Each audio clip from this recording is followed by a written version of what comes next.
오늘 하나님께서 우리에게 주신 말씀은 요한계시록 1장 8절에서 11절 말씀입니다.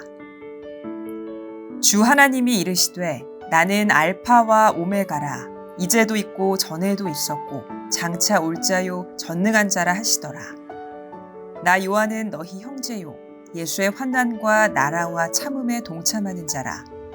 하나님의 말씀과 예수를 증언하였으므로 말미암아 밤모라 하는 섬에 있었더니 주의 날에 내가 성령에 감동되어 내 뒤에서 나는 나팔 소리 같은 큰 음성을 들으니 이르되 내가 보는 것을 두루마리에 써서 에베소, 서머나, 버가모, 두아디라, 사대, 빌라델비아, 라오디게아 등 7교회에 보내라 하시기로. 아멘. 오래전 우리 성도들과 함께 성지순례를 하면서 밤모섬을 방문한 적이 있습니다. 지금은 이 밤모섬이 관광지로 유명하지만 로마 시대에 이 밤모섬은 정치와 종교의 중범자들의 유배지로 한번 들어가면 살아나오기 힘든 생지옥과 같은 그런 곳이었습니다. 그런데 본문 9절을 보게 되면 그 밤모섬에 사도 요한이 있습니다. 우리 9절의 말씀을 읽겠습니다. 다 같이요. 나 요한은 밤모라 하는 섬에 있었더니. 그러면 왜 사도 요한이 밤모섬에 있습니까? 자, 우리 9절 하반절의 말씀을 읽겠어요. 다 같이요. 하나님의 말씀과 예수를 증언하였으므로 말미암아 밤모라 하는 섬에 있었더니.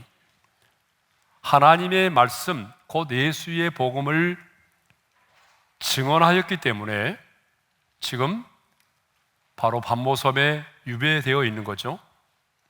당시 로마의 황제인 도미티안은 자신을 숭배하도록 강요하고 그것을 어기는 자들은 색출하여 엄벌에 처하겠다라고 하는 칙령을 내렸습니다.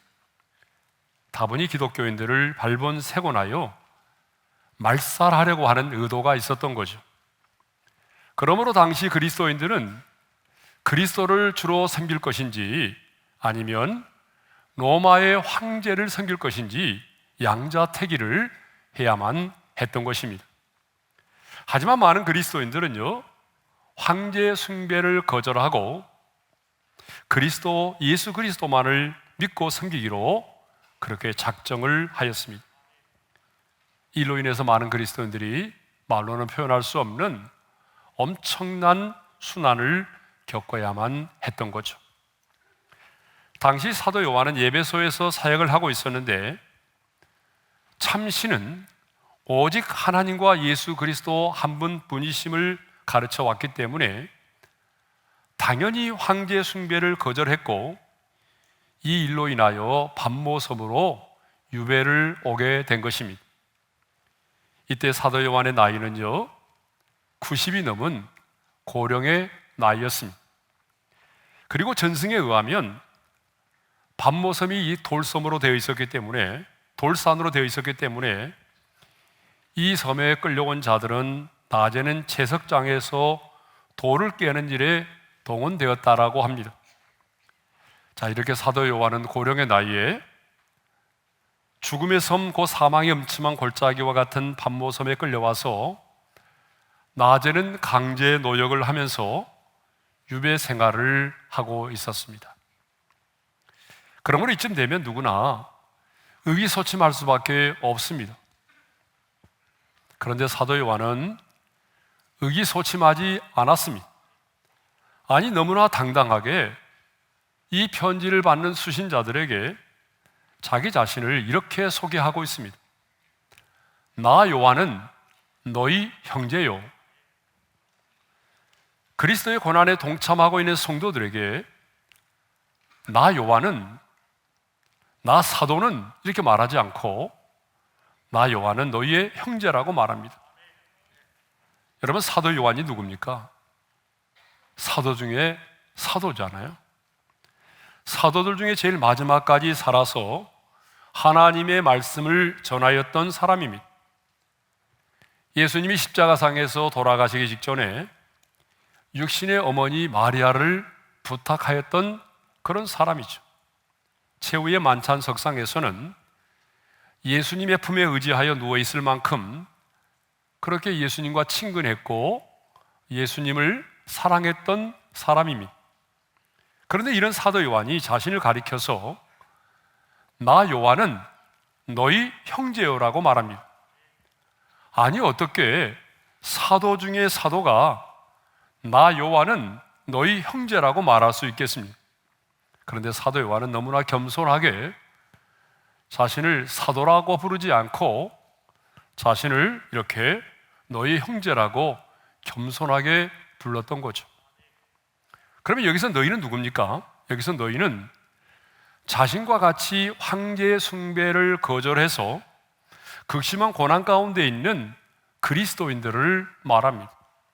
그러면 왜 사도 요한은 자신을 사도라 칭하지 않고 너희의 형제라고 칭하였을까요? 그것은 자신이 함께 예수의 환난과 고난에 동참하고 있었기 때문입니다. 자, 우리 9절 상반절의 말씀을 한번 읽어볼까요? 다 같이요.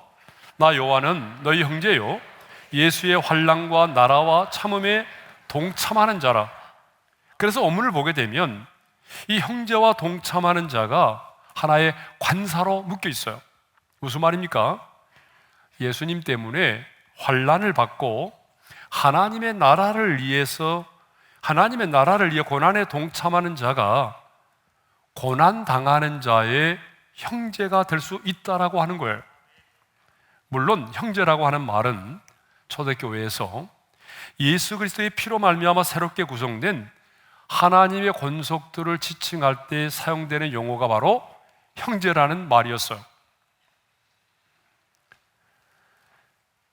그러나 예수 그리스도 안에서 진정한 형제가 되려면 형제가 당하는 그 고난에 함께 동참하는 자가 될 때에 진정한 형제가 될 수 있다라고 하는 것입니다. 여기서 우리는 아주 중요한 사실을 발견하게 되는데요. 우리가 예수 그리스도 안에서 진정한 형제와 자매가 되려면 함께 고난에 동참할 수 있어야 한다는 것입니다. 그렇습니다. 아무리 우리가 오랫동안 순모임을 하고 오랫동안 목장 모임을 하고 소그룹 모임을 해도 그 예수님의 고난에 함께 동참하지 않으면, 아니 그 지체가 겪고 있는 그 고난에 함께 참여하지 않으면 진정한 형제와 자매가 될 수 없다는 거예요. 그러므로 여러분의 소그룹 안에서, 그 공동체 안에서 정말 진정한 형제와 자매가 되려면 함께 그리스도의 고난에 동참할 수 있기를 바랍니다. 함께 그리스도의 고난에 동참할 뿐만 아니라 그 지체가 겪고 있는 그 고난과 아픔에 함께 참여할 수 있기를 바랍니다. 그럴 때 우리는 정말 그리스도 안에서 한 형제가 되고 자매가 될 수 있는 것입니다. 얼마 전에 이름만 대면 알만한 한 정치인으로부터 이런 말을 들은 적이 있습니다. 자신의 부모님 장례식 때에 한 정치인이 조문을 왔는데요, 다른 사람들은 그냥 조문만 하고 그냥 돌아가는데 그 정치인은요 새벽까지 돌아가지 않고 있다가 돌아가더라는 거예요.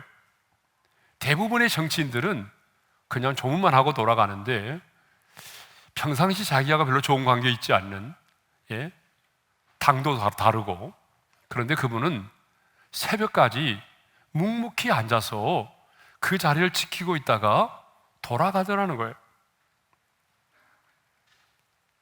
그런데 그 이후에 많은 사람들이 그 정치인을 욕해도 자기 자신은 그 사람을 공격하거나 욕할 수가 없었다는 거예요. 왜냐하면 자신의 그 슬픔에 함께 동참해 주었기 때문이라는 거예요. 서로 당이 다르고 추구하는 정책이 달랐지만, 그래서 다른 사람은 그 정치인을 굉장히 공격했지만 자신은 그렇게 할 수가 없었다는 거예요. 왜? 자기 부모님이 돌아가셨을 때에 그 오랜 시간 동안 그 슬픔에 함께 동참해 주었기 때문이라는 거예요. 그러므로 여러분, 우리의 믿음의 공동체 안에, 아니 여러분이 다니는 직장의 직원들 가운데 어려움을 당하신 분이 있다면 꼭 그 고난에 함께 참여해서 슬픔을 나누어 주시기를 바랍니다. 그러면 이전보다 훨씬 더 마음을 터놓고 함께 할 수 있는 그런 가까운 사람이 될 수가 있습니다. 그 사람이 예수를 믿는 사람이라면 그리스도 안에서 진정한 형제와 자매가 될 수 있을 것입니다. 자신을 향하여 너희의 형제라고 말했던 사도 요한은 더 나아가 예수의 환난과 나라와 참음에 동참하는 자라고 말합니다. 예수님과 하나님의 나라를 위해서 고난을 받는 자신을 뭐라고 말하죠? 참음에 동참하는 자라고 말하고 있어요. 근데 여기서 참음은요, 세상 사람들이 말하는 그런 참음이 아닙니다. 세상 사람들이 말하는 참음은 화가 치밀어 오르지만 어쩔 수 없기 때문에 참는 겁니다. 내가 약자이기 때문에, 내가 손해를 보기 때문에 내가 어쩔 수 없이 참는 거예요. 내 힘으로는 해결할 수 없는 그 한계 상황 때문에 어쩔 수 없이 참는 거예요. 그런데 지금 사도 요한이 언급하고 있는 이 참음은요, 어쩔 수 없는 그 한계 상황 때문에 참는 것이 아닙니다. 스스로 동참하여 참는 것이죠. 당시 사도 요한이나 성도들은요, 얼마든지 고난을 피할 수 있었어요. 눈 딱 한 번 감고 황제 숭배에 동참하게 되면 얼마든지 환난과 핍박을 피할 수 있었어요. 여러분, 일제시대 때 많은 목사와 성도들이 신사 참배는 우상 숭배가 아닌 국민의 의례라고 주장하면서 신사에 절을 했던 것처럼 황제에 대한 숭배는 우상 숭배가 아니라 관습이고 황제에 대한 예우라며 얼마든지 황제 숭배에 동참할 수 있었던 거죠. 아니, 하나님만이 참 신이시며 예수님만이 나의 왕이라는 신앙을 포기하면 얼마든지 고난을 피할 수가 있었습니다. 그런데요, 사도 요한과 초대교회의 성도들은 그렇게 하지 않았습니다. 그들은 예수 그리스도와 하나님의 나라를 위해서 적극적으로, 능동적으로 이 참음에, 이 고난에 동참을 한 것입니다. 자신들이 스스로 이 고난을 선택하고 이 고난에 동참을 한 것입니다. 그러므로 그들은 자신들이 당한 고난 때문에 하나님을 원망하지 않았습니다. 초대교회 성도들은 예수를 믿는다는 이유만으로 온영 경기장에 끌려가서 굶주린 사자의 밥이 되고 불에 태워서 죽임을 당하기도 하였습니다. 또 많은 성도들은 황제 숭배를 거절하여 평생을 카타콤과 같은 지하 묘지, 그 지하 동굴에 거주하면서 살았습니다. 심지어는요, 태어나서 한 번도 바깥 세상을 구경하지 못하고 그곳에서 죽어간 자들도 있습니다. 하지만 그들은 하나님을 원망하지 않았습니다. 왜냐하면 그들 스스로가 그 고난에 동참하였기 때문입니다. 도리어 베드로 사도가 베드로전서 4장 13절에 이렇게 말했잖아요. 다 같이요. 그리스도의 고난에 참여하는 것으로 즐거워하라. 이 말씀처럼 그들은 그리스도의 고난에 참여하는 것을 부끄러워한 것이 아니라 즐거워하였던 것입니다.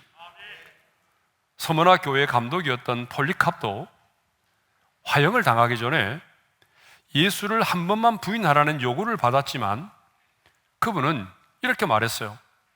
그분은 한 번도 나를 부인하지 않으셨는데 내가 어떻게 나를 모든 악에서 지켜주시고 나를 구원하신 나의 왕을 부인할 수가 있겠는가? 이 말을 남기고 순교를 하였다라고 하는 거죠. 이렇게 사도 요한과 초대교회의 성도들은 스스로 고난에 동참했기 때문에 고난 많은 것을 부끄러워하지 않았습니다. 그래서 죽음의 섬 사망의 음침한 골짜기와 같은 곳에 유배를 당하여 왔지만은 굴하지 않고 당당하게 자기 자신을 나 요한은 너희의 형제요 예수의 환난과 나라와 참음에 동참하는 자라고 당당하게 말했던 것입니다. 그런데 이렇게 반모섬에서 유배 생활을 하고 있던 사도 요한이 마침내 성령의 감동이 돼서 주의 음성을 듣고 주의 환상을 보게 됩니다. 반모섬에 가보게 되면 산 중턱에 요한이 계시를 받았다고 하는 계시의 동굴이 있습니다. 당시 90이 넘은 사도 요한은요, 낮에는 채석장에 나가서 일을 하고 밤에는 돌아와서 이 동굴로 돌아와서 이곳에서 생활을 했다고 알려지고 있습니다. 그런데 이 동굴에 있던 사도 요한이요, 성령의 감동이 됐어요. 성령의 감동이 된 이후에 나팔 소리와 같은 큰 주님의 음성을 듣게 되고, 그리고 7 금촛대 사이를 거니시는 주님을 보게 됩니다. 성령의 감동이 돼서 주님의 음성과 주의 환상을 보게 된 거죠.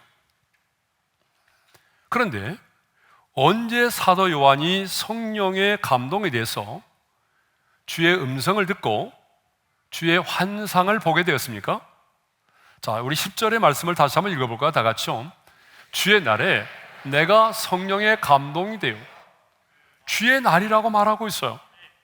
주의 날은 예수님께서 장사되었다가 부활하신 후, 부활하신 안식 후 첫날을 말하죠. 곧 오늘의 주일에 해당되는 날입니다. 그러니까 성경에 보게 되면 초대교회 성도들은요, 너무나 자연스럽게 안식 후 첫날을 주의 날로 지켰습니다. 그리고 그날에 모여서 하나님을 예배했던 거죠. 그러므로 사도 요한이 주의 날에 성령의 감동이 돼서 주의 음성과 환상을 보게 되었다는 것은 유배 생활 가운데서도 경건의 생활을 게을리하지 않았다라고 하는 것을 우리가 알 수 있습니다. 고령의 나이에 고통스러운 유배 생활을 하면서도 요한은요, 영적으로 나태해지지 않았다는 거예요. 고령의 나이에 유배 생활을 하면서 그 동굴에 거하면서도 하나님을 찾는 일을, 하나님을 예배하는 일을 게을리하지 않았습니다. 언제 살아 돌아갈는지 모르는 사망의 음침한 골짜기와 같은 그곳에 거하면서도 사도 요한은 늘 깨어서 기도하고 있었습니다. 가장 힘들고 어려울 때에 도리어 예배의 자리를 지키면서 하나님 앞에 무릎을 꿇어 기도했다는 것이죠. 사랑하는 성도 여러분, 사도 요한은요, 하나님을 예배함으로 그 암울한 시기를 이겨냈습니다. 여러분, 이게 굉장히 중요한 거예요. 여러분, 우리 인생 가운데도 고난의 때가 있잖아요. 암울한 시기가 있다 이거예요. 그 암울한 시기를 사도 요한은 어떻게 이겨내느냐 그러면 이렇게 하나님을 예배함으로 인생의 암울한 시기를 이겨내었습니다. 뿐만 아니라 사도 요한은 주의 날에 하나님을 예배하다가 성령의 감동이 되었습니다. 여러분, 이것을 보게 되면요, 예배와 성령의 감동은 밀접한 관련이 있습니다. 여러분 동의하십니까? 예배와 성령의 감동은요, 아주 밀접한 관련이 있다는 거예요. 많은 사람들이 예배를 드리면서 성령의 감동을 받습니다. 물론 주일 예배를 드릴 때에만 성령의 감동을 받는 것은 아니지만 많은 경우에 성령의 감동은 예배와 관련이 있습니다. 저는 우리 성도들이 예배를 드리면서 성령의 감동을 받을 수 있기를 바랍니다. 사도 요한은 이렇게 주의 날에 하나님을 예배함으로 성령의 감동을 받았습니다. 그런데 우리는 여러 가지 이유 때문에 경건 생활을 게을리할 때가 참 많아요. 여러 가지 이유를 대면서 영적인 나태를 굉장히 합리화시키려고 할 때가 많습니다. 지금은 내 생활이 너무나 바쁘고 분주하기 때문에 예배를 드리지 못한다라고 말하죠. 아니, 너무나 많은 스트레스를 받아서 요즘에 기도가 안 된다라고 말하는 분들이 있어요. 또 어떤 분들은 내 자녀가 고3 수험생이기 때문에 지금은 소그룹 모임에 나갈 수 없다, 이렇게 말하는 분들이 계시죠. 찔림을 받기를 바랍니다. 그러나 여러분, 사도 요한을 보십시오. 낮에는요 채석장에 가서 돌을 깨는 일을 했습니다. 그 피곤한 몸을 이끌고 동굴로 돌아오면 기도의 무릎을 꿇었어요. 주의 날에는 하나님을 예배했습니다. 열악한 환경을 이유로 영적으로 나태하지 않았습니다. 늘 깨어 기도했습니다. 주의 날을 구별하고 하나님께 온전한 예배를 드렸습니다. 저는 이 말씀을 듣는 모든 성도들이 어떠한 상황과 환경 속에서도 늘 깨어 기도하고 주의 날에 온전히 하나님을 예배할 수 있기를 바랍니다. 이렇게 사도 요한은 주의 날에 성령의 감동이 돼서 나팔 소리와 같은 큰 음성을 듣게 됐어요. 우리 10절의 말씀을 함께 읽겠습니다. 다 같이요. 주의 날에 내가 성령에 감동되어 내 뒤에서 나오는 나팔 소리와 같은 큰 음성을 들으니, 사도 요한이 주의 날에 들었던 음성은 세미한 음성이 아니었어요. 나팔 소리와 같은 큰 음성이었습니다. 그래서 어떤 분은 계시의 동굴 천정에 그 3등분으로 갈라져 있는 이 굵은 선을 보면서 사도 요한이 하나님의 계시를 받을 때에 천정이 이렇게 3등분으로 갈라졌다라고 그렇게 말합니다. 그러면 주의 날에 성령에 감동된 사도 요한이 들었던 주의 음성은 무엇입니까? 자, 11절의 말씀을 읽겠어요. 다 같이요. 이르되 네가 보는 것을 두루마리에 써서 에베소, 서머나, 버가모, 두아디라, 사대, 빌라델비아, 라오디게아 등 7교회에 보내라 하시기로. 네가 보는 것을 두루마리에 써서 소아시아 7교회에 보내라고 하는 것입니다.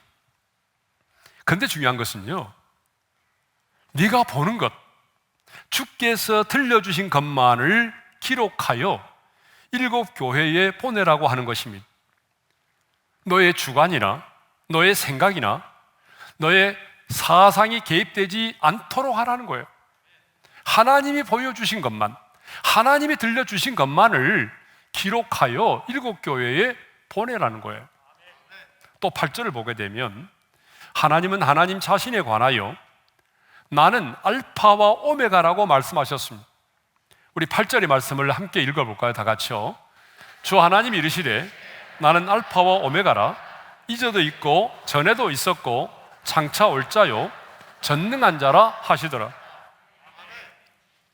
그런데 여러분, 나는 알파와 오메가라고 하는 이 말씀이 이 요한계시록에만 3번 나옵니다.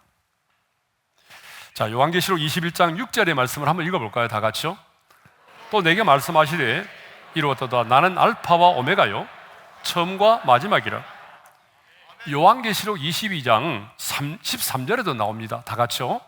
나는 알파와 오메가요 처음과 마지막이요 시작과 마침이라. 여러분, 알파와 오메가, 처음과 나중을 말합니다. 시작과 마침을 말하죠. 자, 하나님께서 이 세상을 창조하셨습니다. 그래서 창세기 1장 1절에 이렇게 시작하잖아요. 다 같이요. 태초에 하나님이 천지를 창조하시니라. 그러므로 하나님은 모든 만물의 시작, 모든 생명의 근원이십니다. 뿐만 아니라 예수님은 다시 오십니다. 다시 오셔서 이 세상을 심판하십니다. 그러면 이 세상에 완성된 하나님의 나라, 새 하늘과 새 땅이 임하게 되는 거죠. 그러므로 하나님이 모든 역사의 끝이 되시고 마지막이 되십니다. 자, 이것을 보게 되면 우리 하나님은 역사를 주관하시는 전능하신 하나님이십니다. 뿐만 아니라 하나님은 시간적으로도 알파와 오메가가 되십니다. 자, 우리 8절의 말씀을 다시 한번 읽겠어요. 시작. 주 하나님이 이르시되 나는 알파와 오메가라. 이제도 있고 전에도 있었고 장차 올 자요 전능한 자라 하시더라. 여러분 4절에도 보게 되면 이런 말씀이 있거든요. 4절 다 같이요.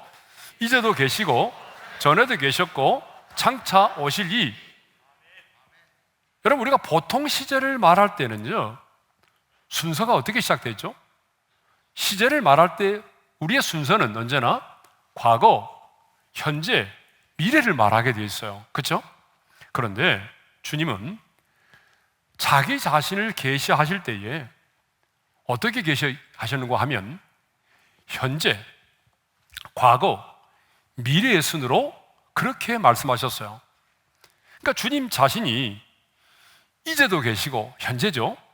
그리고 과거에도 계셨고 그리고 미래에 다시 오실 분으로 그렇게 자신을 소개하고 있습니다. 가장 먼저 주님은 자신을 소개할 때에 내가 과거에도 있었고 지금도 있고 장차 오실 자라고 말씀하지 않고 가장 먼저 뭘 말하죠? 이제도 계시고. 여러분 이제도 계신 하나님, 오늘의 하나님, 지금의 하나님을 강조하신 것입니다. 그렇습니다. 우리 하나님의 시제는 항상 현재입니다. 믿으면 아멘 하겠습니다. 그러므로 우리 하나님은 지금 살아 역사하시는 오늘의 하나님이십니다. 물론 우리에게는 과거의 하나님도 중요합니다. 왜냐하면 하나님께서 과거의 시간 속에서 행하셨던 일들이 없다면 오늘 우리의 구원이 있을 수가 없기 때문이죠. 여러분 그러잖아요. 예를 들어 볼까요? 자, 예수님의 성육신, 과거에 예수님이 인간의 몸을 입고 이 땅에 오셨고 그리고 십자가에서 죽으심과 부활, 그리고 성령의 오심. 여러분 이런 사건이 없었다고 한다면 여러분 우리는 어떻게 구원을 받을 수가 있겠어요? 그러니까 하나님께서 우리의 구원을 위하여 행하신 일들은 이미 2000년 전에 과거에 일어난 사건들이죠. 자, 독생자가 예수 그리스도가 이 땅에 오셨고 그분이 우리를 위하여 십자가에 달려 죽으셨고 그리고 또한 우리 가운데 성령을 보내주셨습니다. 그리고 우리가 이 사실을 믿지 않는다면 우리는 구원에 이를 수가 없는 거죠. 그러므로 과거의 하나님을 믿는 것도 우리에게는 너무나 중요해요. 그리고 미래의 하나님을 믿는 것도 중요합니다. 이 땅에 다시 오실 예수 그리스도, 그리고 심판하시며 우리를 다스리실 예수 그리스도, 우리의 눈물을 닦아주시며 우리에게 하나님 나라의 상급을 허락해 주실 그 예수 그리스도. 여러분 우리는 그날을 소망하고 오늘의 어려움을 이겨내며 살아가지 않습니까? 그러니까 이런 미래의 하나님도 우리에게는 너무나 중요한 거예요. 그런데 과거의 하나님도 우리에게 너무 중요하고 미래의 하나님도 우리에게 너무나 중요하지만 그런데 이미 구원을 받고 살아가는 우리들에게는 과거의 하나님보다는 미래의 하나님보다는 오늘 지금 살아 역사하시는 오늘의 하나님이 중요하다라고 하는 것입니다. 물론 시간에 구애받지 않으신 영이신 하나님을 우리가 이렇게 시간의 개념으로 이해한다는 것이 굉장히 모순된 것처럼 생각이 되지만 이 땅에 발을 딛고 시간과 공간의 개념 속에 살아가는 우리들에게는 오늘의 하나님이 굉장히 중요하다라고 하는 사실입니다. 여러분, 왜 오늘의 하나님이 중요할까요? 그것은 첫째로 지금 내가 오늘을 살고 있기 때문에 그렇습니다. 여러분, 지금 우리는 미래에 살고 있지 않습니다. 우리는 과거에 살고 있지 않아요. 지금 우리의 현실은 오늘을 살아가고 있는 것입니다. 그리고 어제는 이미 내 인생이 가운데서 지나가 버린 시간들이죠. 자, 둘째로 왜 오늘의 하나님이 중요하냐면 주님의 능력과 사랑과 위로와 축복이 오늘 우리에게 필요하기 때문에 그렇습니다. 여러분, 사실 우리가 죽고 난 다음에는요, 주님의 능력과 사랑과 축복이 더 이상 필요하지 않아요. 여러분, 그러지 않아요? 이미 우리가 죽고 난 다음에 무슨 주님의 사랑과 위로와 능력이 필요하겠습니까? 이미 영광스러운 하나님의 나라에 가 있는데. 그렇기 때문에 오늘 우리에게 뭐가 필요하죠? 주님의 사랑과 능력과 위로와 축복이 오늘 필요한 거죠. 그런데 이상하게도 많은 그리스도인들은 과거의 하나님만을 섬기고 있습니다. 너무나 많은 그리스도인들이 과거의 하나님에 관해서만 알고 있고 미래의 하나님만을 소망하고 있습니다. 저도 개척 초기에는요, 과거의 하나님에 대해서는 확신 있게 설교를 했습니다. 그리고 미래에 대해서도 자신 있게 설교를 했어요. 그러나 오늘의 하나님에 대해서는 결코 확신을 가지고 말할 수가 없었어요. 왜? 오늘 내 삶이 역사하시는 오늘의 하나님을 경험하지 못하고 있었기 때문이죠. 오늘 내 하나님, 지금 살아 역사하시는 하나님에 대한 확신이 없었기 때문이죠. 그러나 이제는 오늘의 하나님에 대해서 자신 있게 선포합니다. 왜냐하면 하나님의 말씀은 반드시 이루어지며 예수 그리스도는 어제나 오늘이나 영원토록 동일하신 분이시기 때문입니다. 지금 우리에게는 2000년 전의 예수님만이 아니라 지금 우리 가운데 살아 역사하시는 오늘의 예수님이 필요합니다. 정말 중요한 것은 오늘의 하나님이 필요하다는 거죠. 오늘 나의 기도에 응답하시는 하나님, 오늘 내게 말씀하시는 하나님, 오늘 나와 함께 하시는 하나님이 필요합니다.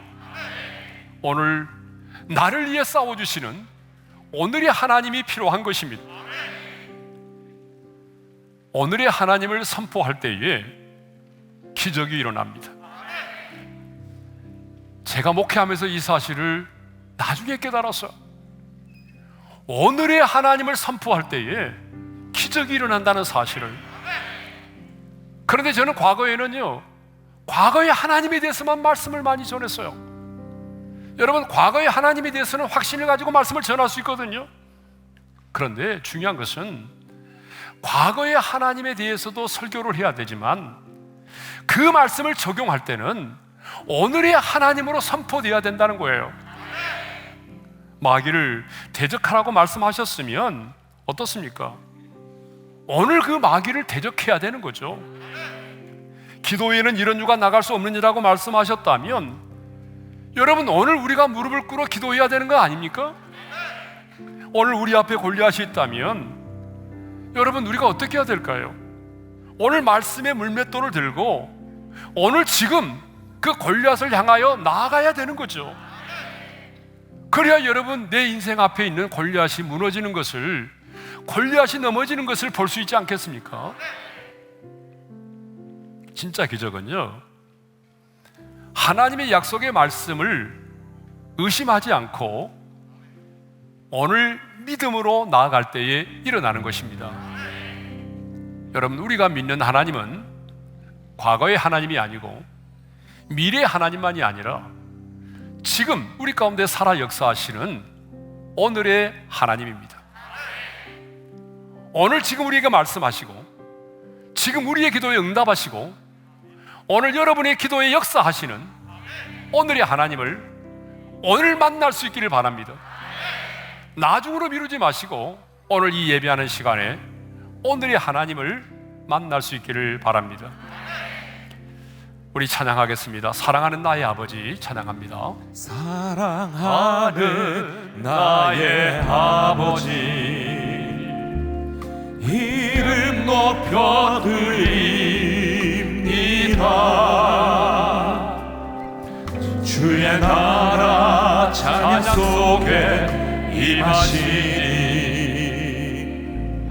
능력에 주께 찬송하네. 전능하신 하나님 찬양, 언제나 동일하신 언제나 동일하신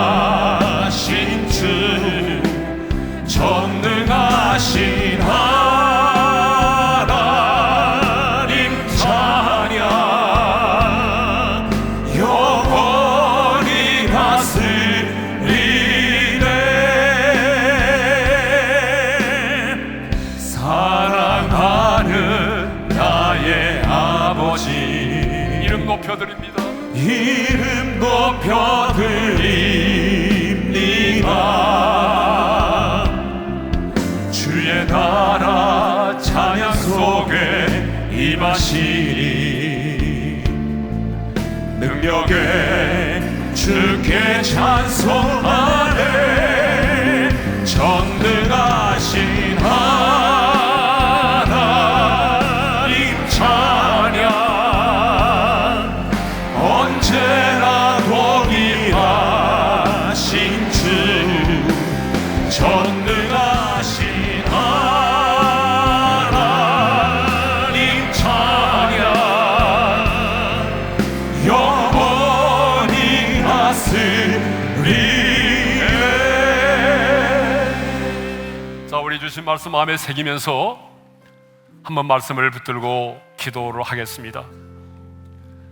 사도 요한과 초대교회 성도들은 얼마든지 예수님을 부인할 수 있었습니다. 얼마든지 고난의 잔을 피할 수 있었습니다. 그렇지만 그들은 스스로 고난에 참여했어요. 스스로 고난에 참여했기 때문에 예수님 때문에 받는 고난에 대해서 하나님을 원망하지 않았습니다. 고난 중에서도 경건 생활을 게을리하지 않았습니다. 그리스도의 고난에 참여하는 것을 즐거워했고 주의 날에는 하나님을 예배했습니다. 여러분, 하나님은 오늘의 하나님이십니다. 하나님은 과거의 하나님, 미래의 하나님이 아니라 지금 우리 가운데 살아 역사하시는, 지금 우리에게 말씀하시고 우리를 어루만지시고 우리를 치료하시고 지금 우리 가운데 살아 역사하시는 오늘의 하나님이십니다. 왜 오늘의 하나님이 중요할까요? 저와 여러분이 오늘을 살아가고 있기 때문이죠. 그러므로 오늘 내게 말씀하시는 하나님, 오늘 나의 기도에 응답하시는 하나님, 오늘 또 나를 위해 싸우시는 하나님, 오늘 나와 함께 하시는 하나님이 필요합니다. 주님의 사랑과 위로도 오늘 내게 필요한 것이죠. 오늘의 하나님을 선포할 때에 기적이 일어납니다. 그러므로 여러분, 오늘 마귀를 대적하십시오. 오늘 물맷돌을 들고 여러분 앞에 있는 골리앗을 향하여 오늘 도전하십시오. 기적은 말씀을 의심하지 않고 오늘 믿음으로 도전하며 나아갈 때에 하나님이 행하시는 놀라운 기적이 일어나는 것입니다. 주님, 나에게 오늘의 하나님을 믿는 믿음을 내게 주십시오. 다 같이 주여 한번 부르고 기도하겠습니다. 주여! 할렐루야. 하나님 아버지, 사도 요한과 초대교회 성도들은 하나님 스스로 고난에 참여했습니다. 결코 하나님을 원망하지 않았습니다. 고난 중에도 경건 생활을 게을리하지 않았습니다. 늘 깨어 기도하였습니다. 그리스도의 고난에 참여하는 것을 즐거워하였고 하나님을 원망하지 않았습니다. 하나님은 과거의 하나님이실 뿐만 아니라 미래의 하나님이실 뿐만 아니라 오늘 지금 살아 역사하시는 오늘의 하나님이심을 믿습니다. 지금 내가 오늘을 살아가고 있기 때문에 오늘 내게 말씀하시는 하나님, 오늘 나의 기도에 응답하시는 하나님, 오늘 나를 위해 싸우시는 하나님, 오늘 나와 함께 하시는 하나님이 필요합니다.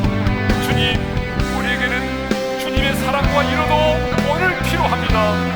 오늘의 하나님을 선포할 때에 여러분, 우리 하나님, 우리 성도들의 삶과 가정과 심령 속에 기도 제목 가운데 놀라운 기적들이 일어나게 하여 주옵소서. 오늘 마귀를 대적하기를 원합니다. 오늘 물맷돌을 들고 골리앗을 향하여 나아가기를 원합니다. 오늘 하나님의 말씀의 물맷돌을 들고 우리 앞에 있는 골리앗을 향하여 나아가 예수 이름으로 대적하는 자들에게 골리앗이 무너지는 것을 믿음의 눈으로 보게 하여 주시기를 간절히 원합니다. 주님, 과거의 하나님이 아니라 미래의 하나님만이 아니라 지금 살아 역사하시는 하나님, 사랑하는 우리 어린의 모든 성도들이 오늘의 하나님을 찬양하며 오늘의 하나님을 바라보며 오늘 그 말씀을 붙들고 도전하여 오늘 우리 가운데 살아 역사하시는 오늘의 하나님을 만날 수 있도록 은혜를 베풀어 주시옵소서. 하나님 아버지, 하나님은 과거에도 역사하셨고 미래도 우리 가운데 역사하실 것이지만 지금 우리 가운데 역사하시는 오늘의 하나님이심을 믿습니다. 오늘 우리의 기도에 응답하시고 오늘 우리에게 말씀하시고 오늘 우리의 삶 가운데 역사하시는 하나님, 우리에게 과거의 하나님이 아닌 지금 내 인생 가운데 살아 역사하시고 내게 말씀하시고 나를 치유하시고 나를 인도하시고 나를 위해 싸워주시는 그 하나님, 오늘의 하나님을 만날 수 있게 도와주옵소서. 그래서 많은 사람들에게 내가 믿고 내가 의지하는 하나님은 내 인생의 과거에만 역사하시는 하나님이 아니라 내 인생의 미래에만 나를 책임져 주시는 하나님이 아니라 지금 나와 함께 하시며 나의 기도에 응답하시고 나를 위해 싸워주시며 나와 함께 하시는 나의 하나님이심을 믿음으로 고백하게 하여 주옵소서. 이제는 우리 주 예수 그리스도의 은혜와 하나님 아버지의 무한하신 그 사랑과 성령님의 감동, 감화 교통하심이 오늘 내가 믿는 하나님이 오늘의 하나님을 믿고 오늘의 하나님을 선포하며 나아가는 믿음의 백성들에게 하나님이 행하시는 놀라운 기적과 영광을 보기를 소망하는 모든 성도들에게 이제로부터 영원토록 함께 하시기를 축원하옵나이다. 아멘.